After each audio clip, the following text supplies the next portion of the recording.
treatment cara agar anak-anak itu dapat berprestasi secara akademik, agar anak-anak bisa cerdas otaknya.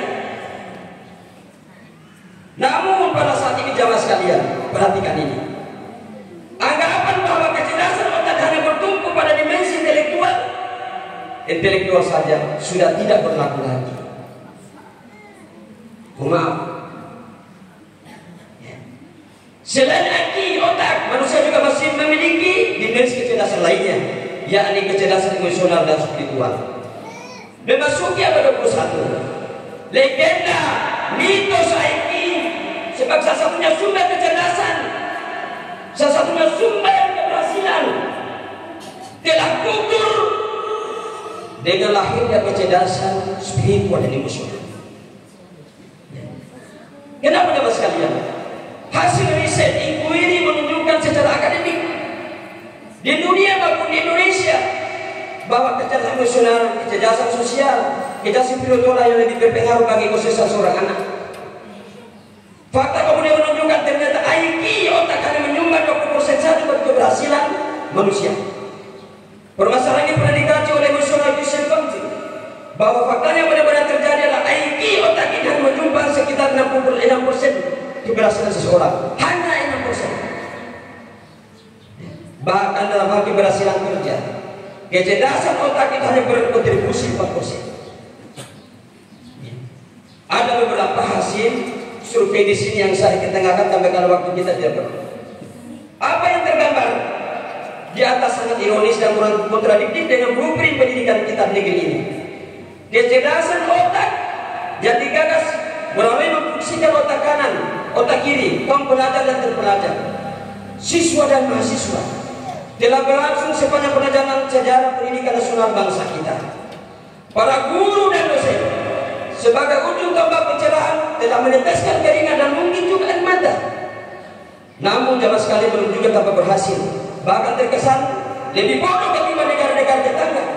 Padahal pada tahun 1970-an negara-negara tetangga kita, Singapura, Malaysia dan seterusnya, mereka mengimpor tenaga pengajar dari Indonesia. Artinya apa? Kita mengekspor karena kita cerdas pada saat itu. Terbalik hari ini. Upaya dengan mencerdaskan otak tadi jemaah sekalian bukan justru membuat anak-anak kita menjadi cerdas, akan tetapi justru melahirkan pribadi yang pincang, split personality. Apa kepincangan itu jemaah sekalian? Koruptor, patologis, amoral, biadab. Ini buat pendidikan kita bertumpu pada otak. Jemaah itu rahimakumullah. Ada dua penguatan lulusan mutu lulusan perguruan tinggi sesuai dengan Undang-Undang 12 tahun 2012 tentang pendidikan, yaitu hard skill dan soft skill. Hard skill ini intinya adalah ilmu pengetahuan dan teknologi yang kita peroleh di bangku sekolah pendidikan formal dari TK sampai S3. Ini hard skill. Yang kedua ada namanya soft skill. Ini tidak bisa diperoleh melalui itu, ya. Tapi melalui apa? Kemampuan ataupun hubungan interpersonal dan intrapersonal. Di antara yang kita maksud di intrapersonal itu, jamaah sekalian, adalah hubungan pribadi kita dengan Allah Subhanahu wa Ta'ala. Ini yang membuat orang sukses. Bukan lagi menjadikan kita sukses adalah bukan kemampuan kita, tapi justru adalah itu Allah Subhanahu wa Ta'ala. Ini jawabannya. Jamaah sekalian dengan Allah Subhanahu wa Ta'ala. Di mana kuncinya kenapa bisa sukses? Melalui kecerdasan spiritual dan emosional. Jamaah sekalian, ada satu survei yang dilakukan oleh National Association of College Amerika Serikat tahun 2012 ini dengan mengambil sampel 457 pendidikan pimpinan perguruan tinggi di Amerika Serikat untuk bersurvei sejauh mana, ya, keberhasilan itu ditentukan oleh hard skill atau soft skill. Ternyata jamaah sekalian hasilnya adalah cukup menyenangkan. Soft skill dibutuhkan untuk sukses itu 82%.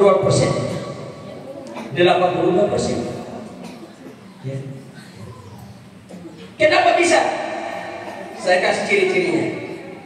Kalau orang memiliki soft skill yang baik, kalau mau berhasil anak sekalian, anak-anak adik saya sekalian mahasiswa, kuncinya perhatikan itu.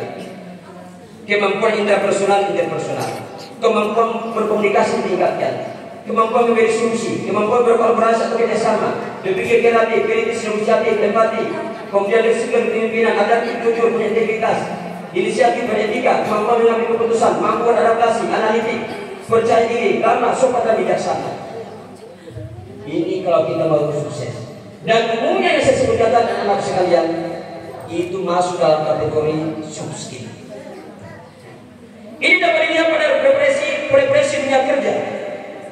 Jarum Foundation, Yayasan Jarum, dia bilang begini, kami tidak lagi mengutamakan calon pencari kerja yang IPK-nya tinggi. Ini di mana-mana. Apalagi sekarang musimnya gadget, mudah untuk mengasuh jawaban. Mereka tidak butuh lagi itu. Kenapa mereka butuhkan adalah memiliki soft skill, leadership, dan trik rokok koordinasi yang baik.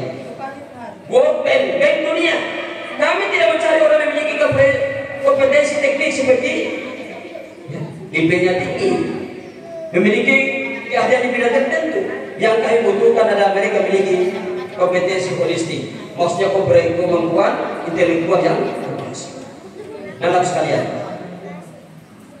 sebagai salah satu bangsa besar, secara kualitas dan kuantitas,